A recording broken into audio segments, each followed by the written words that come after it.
Hello, collective. Kamusta kayo? Another timeless reading tayo. Collective reading ito. Kaya pwedeng hitutugma sa inyo, pwedeng hindi. Kasi hindi naman po ito personal reading. Maraming salamat. At shout out sa ating mga subscribers. Ayan. At salamat din sa mga laging sumusubaybay ng aking mga reading, sumusuporta dito sa aking page. For those na bago po dito, please don't forget to like and follow na rin po. Regarding mga personal readings naman, basahin nyo na lang yung nakasulat sa description nitong video. And of course, kung magugustuhan nyo naman itong reading na to, don't forget to leave a comment, pa-like, or pa-share. Malaking bagay or tulong po yan sa page natin. Thank you. So, tignan natin, ano ba tong mga energy surrounding you? At saka itong person mo, dito sa connection ninyo, itong love life ninyo.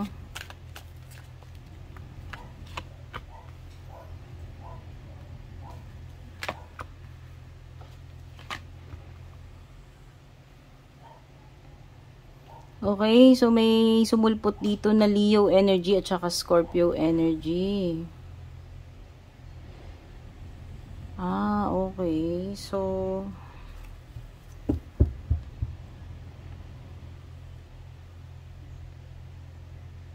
So parang etong relationship ninyo many times na dumaan sa pagsubok. Based dito sa iyo, past energy mo to past or recent past, no? Strength card. So, pwedeng may mga nangyari ng pagsubok dito sa relationship ninyo. And what you're trying to do is parang pinipilit mong magpakatatag na kayanin itong mga pagsubok na to na nangyayari sa inyong dalawa. No, pinipilit mo na magstay dito sa inyong relationship, dito sa commitment ninyo, despite itong mga nangyayari sa inyo na pagsubok. Kumbaga, hanggat kaya mo, hindi ka nagi-give up dito sa connection ninyo. Kaya lang ang problema mo dito sa present parang nagko-continue pa rin yung pattern. Sabi ko nga, pwedeng in the past nangyari na, nagkaroon na talaga ng mga pagsubok. Kumbaga, nagtitiis, nagtsatsaga ka, and nag-i-stick ka na lang dito sa commitment. Kaya lang dito sa present mo, parang hindi rin maganda yung energy because you have the Magician in reverse. So, sabihin na natin na itong person na to is yung manipulative.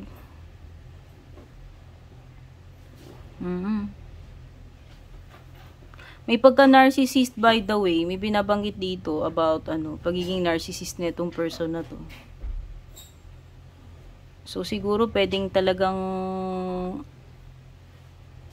nagtitiis ka lang, nagpapakatatag ka kasi nga mahal mo pa rin yung person. And ayaw mo naman basta-basta mag-give up dito sa relationship nyo. Kaya lang, this person is trying to, trick you or manipulate you. Based dito sa card mo,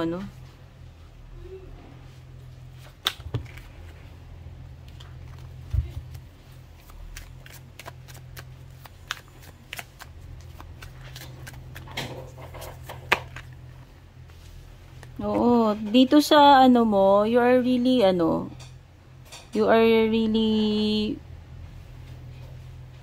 trying hard or binibigay mo lahat-lahat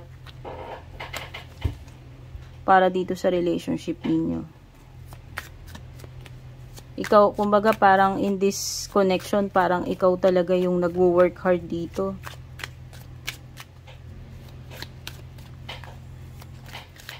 Okay, may lumitaw din na dito, Virgo energy. But it seems parang hindi ka rin satisfied, hindi ka rin happy sa nakikita mo. Sa nangyayari dito sa sa inyong dalawa, sa connection nyo. And pwedeng in the past pa lang nag-iisip-isip ka na rin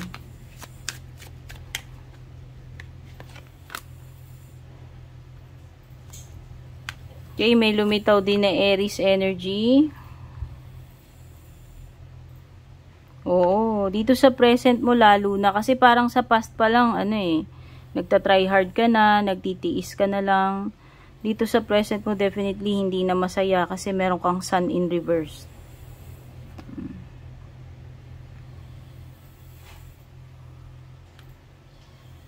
Tsaka parang meron lumilitaw ditong energies na kawalan ng pagpaplano.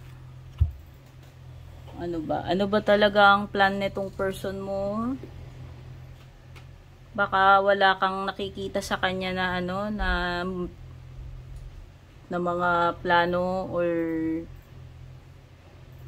hindi nag-i-improve yung situation ninyo, itong relationship ninyo. So, sa past pa lang, nangyayari na itong mga problems na to, and dito sa present, continuous na nangyayari siya. So, parang dito pa lang malabo na yung direction eh, kung anong pupuntahan nito. Kasi parang wala kang masisense na matinong plano from this person, no?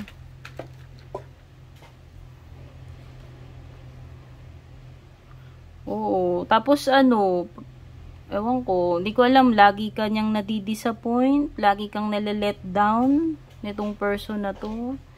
Pwede nga yung iba sa inyo, pwedeng nade-depress na kayo dito sa ano eh, sa situation ninyo. So yan ang mga energies na nag-e-emit dito sa present situation mo, sadness, depression, and may pagka-arrogant ditong person na to, may pagka-narcissist siya, selfish. And sometimes parang may pagka-ano pa siya, yung stubborn, matigas ulo, tsaka may pagka-immature. So, ikaw kumbaga parang in the past pa lang, ikaw na yung laging nag-a-adjust. No? On your part, parang na ano ka eh, na disappointed ka and nafu-frustrate ka. In the past pa lang, lumilitaw na yung mga ganyang energies. So, let's see kung anong patutunguhan na itong situation na to.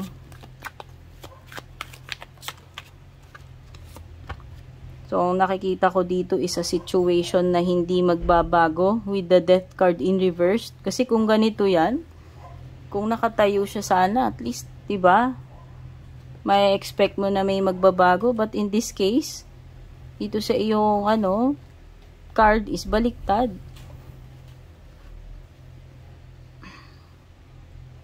Oo, this is, a situation na mai-stuck ka sa ganito kasi wala akong nakikitang pagbabago sa death card na baliktad mo.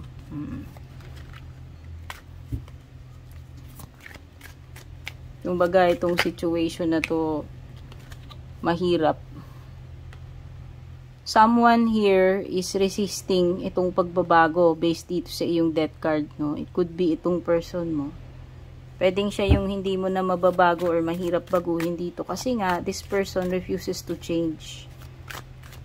Wala sa vocabulary niya na magbago, mag-adjust, no? So, ang mga signs dito nga pala, Leo, Virgo, o strong energy ng Leo, Virgo. Meron din lumitaw na Pisces, tsaka Aries, at tsaka Scorpio. O baka isa dyan ay sign nyo, or isa dyan sign ng person mo. Oo, fixed. Alam mo, fixed na yung parang itong isip na itong tao na to. Mahirap siyang baguhin. Na siya eh. Hindi siya open-minded. Fixed na yung niya, mentality niya na ganun na lang. Sabi ko nga, may pagka-narcissist ito eh. Ikaw yung itatry niyang baguhin. Ikaw yung itatry niyang i-manipulate dito sa present. Kasi nga narcissist ito. So parang hindi siya willing na baguhin yung mga dapat niyang baguhin sa sarili niya. And bagkus ikaw pa ngayon yung binabago niya based doon sa gusto niyang mangyari. Okay? 'Di ba hindi naman ganoon ang pagmamahal? Sabi nga nila. Ano 'yun? Merong ganong kanta si Karen Carpenter.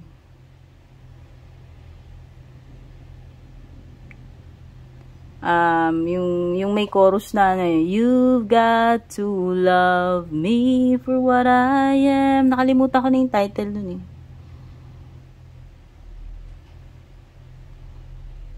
Tas parang may lyrics pa siya na, and if you're only using me to feed your fantasy, you're really not in love, so let me go. Nakalimutan ko yung title. Basta yun. Maraming laman yung lyrics na yun na parang ganito sa energy ng reading natin ngayon. Ano ba yan? If what you want isn't natural for me, ano? I won't pretend to keep you. Basta. Kung alam niyo yung title na yun. Oo, nako. So, this is, ano, a time na darating ka talaga sa point kung magi-stick ka pa ba dito or, ano, kakalas ka na. Kailangan mo ng time na mag-isip-isip. Four of Swords. This is a period ng meditation and contemplation sa part mo. Kasi nga, maaaring mahal mo pa siya, kaya siguro, ano eh, as much as possible, nagtsatsaga ka eh. Kumbaga, hindi ka pa nag-give up. Kaya lang kasi, pwedeng hindi ka na rin happy. Hindi ka na rin happy dito sa samahan ninyo. Okay, may Libra energy na sumulpot. Ayan, yung mga signs na dominant dito is Leo, Virgo, Aries, Cancer, Scorpio, tsaka Libra.